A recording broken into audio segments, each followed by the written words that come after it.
அரசு பள்ளி ஆசிரியர்கள் பல்வேறு கோரிக்கைகளை வலியுறுத்தி இன்று ஒருநாள் வேலைநிறுத்த போராட்டம் நடத்தி வருகின்றனர்.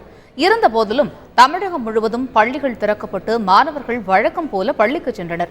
ஆனால் பாடம் நடத்த ஆசிரியர்கள் இல்லாததால் பள்ளிகள் இயல்பாக செயல்படவில்லை என்று கூறுகிறார் எமது செய்தியாளர் ராமச்சந்திரன். அவர் தரும் நேரடி தகவல்களை தற்பொழுது பார்க்கலாம். ராமச்சந்திரன், வணக்கம். 15 அம்ச கோரிக்கைகளை வலியுறுத்தி ஆசிரியர்கள் வேலைநிறுத்த போராட்டத்தில் ஈடுபட்டு வருகிறார்கள். இந்த நிலையில இதனால் ஏற்பட்டுள்ள பாதிப்புகள் என்ன? ராமச்சந்திரன், ஆசிரியர்களுக்கு தகுதி தேர்வு கூடாவது, 6வது ஊதிய குழுவில் உள்ள முரண்பாடுகள் களையப்பட வேண்டும், அது மட்டுமல்லாமல் ஆரம்ப பள்ளிகள் மூடுவதை அரசு கைவிட வேண்டும் உள்ளிட்ட 10க்கும் மேற்பட்ட கோரிக்கைகளை முன்வைத்து அரசு மற்றும் அரசு உதவி பெறும் பள்ளியில் பணியாற்றக்கூடிய ஆசிரியர்கள் இன்று பணிக்கு செல்லாமல் ஒரு நாள் அடையாள வேலைநிறுத்தத்தில் ஈடுபட்டு வருகின்றனர். தமிழ்நாடு ஆசிரியர் சங்கங்களின் கூட்டு நடவடிக்கை குழுவான ஜாக்டோவின் சார்பில் இந்த ஆர்ப்பாட்டம் நடைபெற்று வருகிறது. தமிழகம் முழுவதும் இருக்கக்கூடிய மாவட்ட ஆட்சியர் அலுவலகம், மாவட்ட முதன்மை கல்வி அதிகாரி அலுவலகம் ஆகிய இடங்களில் அவர்கள் சார்பாக ஆர்ப்பாட்டம் நடைபெற்று வருகிறது. சென்னை மாநகரை பொறுத்தவரை சென்னை நுங்கம்பாக்கத்தில் உள்ள வள்ளுவர் கோட்டத்தில் ஆர்ப்பாட்டம் நடைபெற்று வருகிறது. இதில் ஆண் ஆசிரியர்கள், பெண் ஆசிரியர்கள் ஏராளமான 500க்கும் மேற்பட்ட ஆசிரியர்கள் பங்கேற்றுள்ளார்கள். அவர்களது கோரிக்கையை உடனடியாக அரசு ஏற்க வேண்டும் என்று அவர்கள் அரசுக்கு எதிராக கோஷங்களை எழுப்பினர். காயத்ரி, ராமச்சந்திரன், இப்போ அரசு பள்ளி ஆசிரியர்கள் வேலை நிறுத்தத்தில் ஈடுபட்டு வருகின்ற நிலையில இந்த பள்ளி மாணவர்களுக்கு பாடம் நடத்துவதற்காக மாற்று ஏற்பாடுகள் செய்யப்பட்டதா பள்ளி கல்வித்துறை கூறியிருக்கு, அது குறித்து சொல்லுங்க.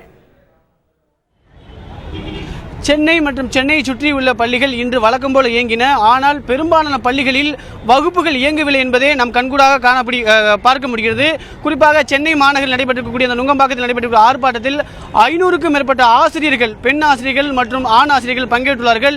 இதில் பெரும்பாலான ஆசிரியர்கள் தொடக்க பள்ளியைச் சேர்ந்த ஆசிரியர்கள் பங்கேற்றுள்ளார்கள். இதனால் தொடக்க பள்ளியை பொறுத்தவரை பள்ளிகள் திறந்திருந்தது, ஆனால் வகுப்புகள் இயங்கவில்லை என்பது அவர்கள் தரப்பில் கூறப்படக்கூடிய கருத்தாக உள்ளது. அது மட்டும் நம்மிடம் பெண் ஆசிரியர் ஒருவர் இருக்கிறார், அவரிடம் நேரடியாக கேட்போம். நீங்க அரசுக்கு வைக்கக்கூடிய இறுதி கோரிக்கை என்ன?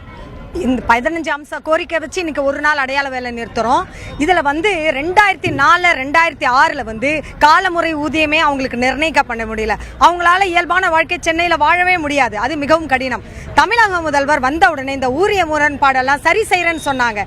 4 வருஷம் ஆண்டு காலத்தில் ஒரு தடவை கூட சங்கக்காரங்களை கூப்பிட்டு நிவர்த்தி செய்வோன்ட்டு ஒரு அதிகாரிகள்கிட்ட சொன்னதோ எத்தனை IAS ஆஃபீஸருக்கோ அரசாங்கம் செவி சாய்க்கவே கிடையாது. மேற்கொண்டு உங்களோட கோரிக்கை நிறைவேற்றப்படலாம். அடுத்த கட்ட நடவடிக்கை என்ன? அடுத்த கட்ட நடவடிக்கை கூட்டுக்குழு பரிசீலனை செய்து அடுத்த கோரிக்கை அவங்க நிறைவேற்ற பின்னால அடுத்த போராட்டம் தொடரும் என்பதை சொல்லிக் கொள்கிறோம்.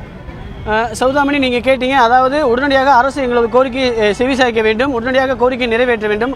அவ்வாறு நிறைவேற்றவில்லை என்றால் அடுத்த கட்டமாக தொடர் போராட்டங்களில் ஈடுபட போவதாக அவர் தரப்பில் கூறப்பட்டுள்ளது.